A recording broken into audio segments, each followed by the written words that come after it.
Primeiramente, nós queremos pedir desculpa e mandar tanto para vocês. Estava a enfrentar um reto técnico que o Garcia quer solucionar. Mais tanto para a boa atenção e bom venir na conferência de imprensa extraordinária aqui. O tópico de tarde é a situação de corrente na Corsão. E para isso aqui nós temos diferentes apresentadores. Primeiramente, nós temos o primeiro-ministro de Corsão, o Sr. Guilherme Pistas. Também nós temos o diretor de Aqualectra, Nancy Isenia. Diretor técnico de Aqualectra, Victor Harmers.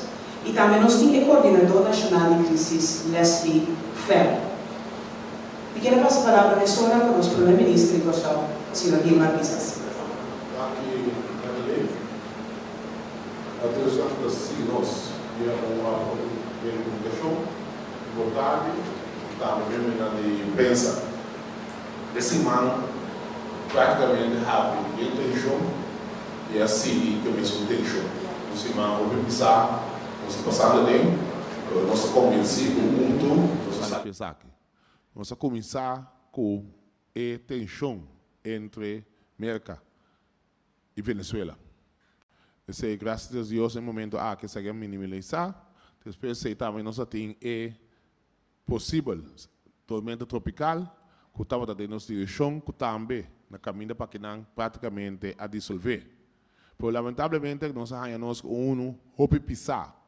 Que o caso aqui foi de 3 horas de madrugada, corrente abai, e no momento que há revisão necessário, a gente toma nota que essa aqui um blackout total para o sol e tem ainda essa aqui certa parte da Nicossol total para o sol e tem ainda essa aqui certa parte da Nicossol está experienciando essa aqui. Está algo duro, então não está quando começando a hoje, elétrica essa aqui está no momento que o trador não é coleta, está saindo lá na casa de sucu para ir na luz, na tour e outro cidadão na Nicossol.